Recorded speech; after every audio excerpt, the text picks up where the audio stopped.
wanted to come and see a truck show. This is what Australians do when Australians have their backs to the wall.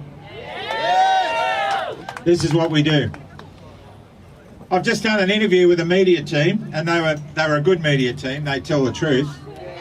Yeah. The other ones are pretty scarce on the ground at the moment, I think, but it doesn't matter because they're not going to say what we tell them anyway. So they said to me, "What's going on here in Canberra?" And I said just what I said then. This is what happens when you push Australians' backs to the wall. Now, Scott Morrison, if you're going to have a political rally anytime soon, and the sooner the better, I'd love to see you get a crowd like this, mate. You won't get a rally like this.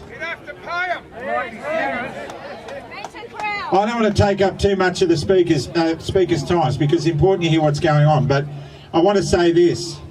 It would be very easy for us to say we want them all out. We need to put a vacuum cleaner in that building behind us and suck all that crap out of there and dump it. Just dump them in there. Dump some ivermectin and get the parasites out. Dump some ivermectin in there and get the parasites out. But the truth is, we've got to give them an option to back out with grace. And if they don't follow that, then we need to go further. So the first thing we need is for Morrison to find the guts to stop washing his hands like Pontius Pilate and tell the premiers to open the borders. We're sick and tired of having to cross borders in our own country and not being allowed to do it. We want the jab mandates gone. We want the jab mandates gone, not only in government entities but in corporate and private enterprise entities. Because if the law doesn't allow the governments to do it, then why should corporations like Qantas get away with it? We want him to abolish mask mandates. We want to breathe Australia's fresh air. I and Michelle have survived COVID Delta variant. We did it without going to a hospital. We did it without going to a doctor. We did it because we followed the real science and we set ourselves up for it. We demand that the health systems of this country are putting early treatments in so people get treated when they're sick, when it happens, not when they're nearly dead. And if you start promoting that, you might win the confidence of the people back again. We don't want our kids touched. You're all here for the kids. And you know what? There's a building up the end of that avenue. Turn around and look at it. Building right up against the hill represents 100,000 Aussie diggers, men and women, who died so that we wouldn't have to stand here and talk about this garbage. And on the 25th of April every year, they gather and we gather. Some awake and some asleep. And we say, lest we forget.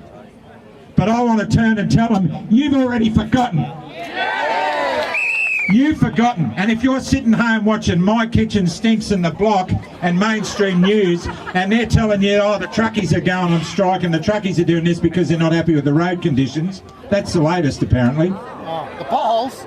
Then you're part of the problem. You're not part of the solution. And if you're not part of the solution, you need to get out of the way, because the people who are part of the solution are here and they're not going away lightly.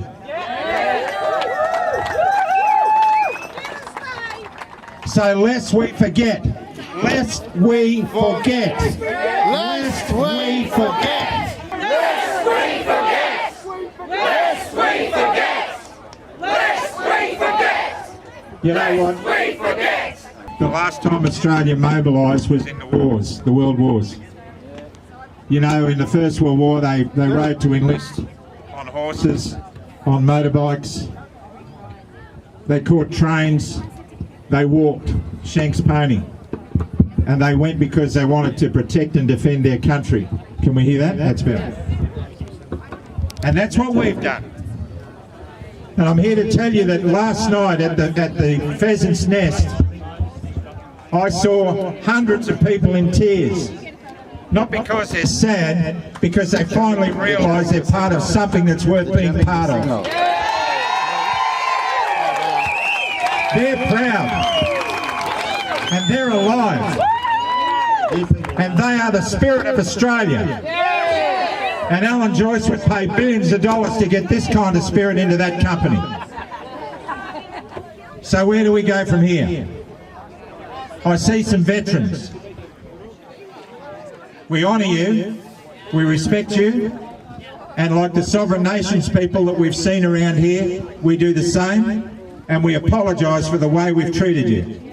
And we apologise for the way that we've allowed our nation to degenerate into something that sucks. We apologise, but we're not going to go quietly into the night. We're going to be peaceful, but we're not going anywhere. And some people have said to me, can you not talk about God so much? Really? Well, stiff cheddar. And I'll tell you why stiff cheddar, because if it wasn't for God, I'd have been dead in 2006 and I wouldn't be here. God bless you. And don't give any glory to me, the glory belongs to Him, and the sooner we get him back in the seat of power in this country, the better off we'll all be. He is in power and they're afraid of him. That's it. He's in power and they're afraid of him.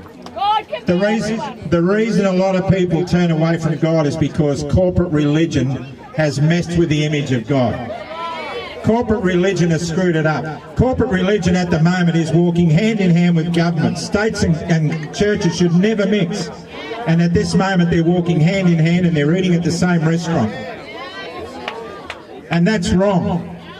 So if you're not in a relationship with God because you don't like what religion's done to God, then you're with me. But I'm in a relationship with God because I've recognised it. I've recognised that religion is a business of God conducted by men and they suck at it. So what I'm about is having a relationship with God, and that's why I'm here, and I'll make no apologies to anybody for it. God bless you. Speak up, say it loud and clear. Now I'm thinking I'd like to pay my respects to that building way up on the other side of the hill. I may go up there tomorrow. I may go up there for a walk.